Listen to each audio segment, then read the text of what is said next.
Hi guys, samahan nyo ko ulit for today's video. Konting-konti na nga lang at masasatisfy na ang kumari nyo. Nasa hugaserye na ako kaya malapit ko nang malinisan toong buong bahay ni kuya. Tamang-tama nga lang pagdating nila mamayang gabi tapos na ako. Para naman yung ibang matitirang araw na pagstay ko dito sa Pangasinan is ilalaan ko naman sa bahay nila tatay at sa paglalaba. Ipaglalaba ko nga din sana sila pero huwag na lang, bahala na lang yung hipag ko para naman may oras pa ako kila tatay at nanay. Total wala naman yung anak nilang dalawa dito, nasa Manila kaya marami siyang oras. Nalinis ko naman na tong buong bahay nila, nasa kanya na lang kung gusto niyang i-maintain. Ayoko din makialam at syempre asawa pa din siya ng kuya ko. Buhay nila yun, huwag na kayong manggigil dyan, kayo talaga, panoorin nyo na lang ako. Etong paglilinis ko naman ng bahay is para sa kuya ko talaga. Gusto ko maalwan yung paligid niya bago siya dumating dito para makapagpahinga siya ng maayos. Mabago man lang yung aura ng bahay nila.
CR nila siguro hindi ko na malinis bukas. Ha? Si Ma Tito mo? Ano ni?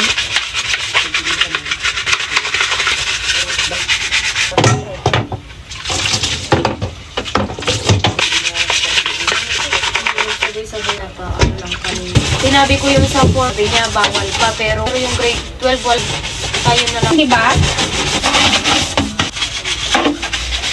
So ayan, habang naglilinis nga ako, pinuntahan ako ng aking pamangkin at sabi niya may hindi pa daw siya makuha na requirement. Sasama siya kasi sa akin at sa akin siya titira at mag-aaral na rin siya ng college. Kaya sa mga susunod na mini vlog ko, may kasama na ako sa bahay ulit. Kapatid nga lang din siya ni Abigail, yung pamangkin ko din dati na tumira sa akin. Ngayon kasi nag-work na siya tapos magbo-board exam na siya sa August. Kaya wala na siya sa bahay. Ngayon naman, yan namang ading niya. Nagtatanong na nga din siya kung ano yung ulam namin mamayang gabi. Sabi ko ako nilang magluluto at tapos na din naman ako maglinis. Last na yung rice cooker na aking huhugasan. Pumunta kayo dun sa mito. Hindi na.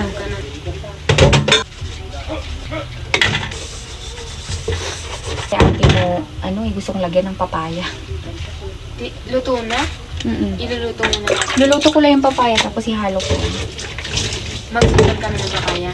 Ha? Magsutlan kami ng papaya. Galing. Tapos hiwa-hiwain ko na ng maliliit. Oo, maliliit. Parang kasla tabungaw. Isda ng iba. Yun lang muna guys for today's video. Agyamanak! Bye!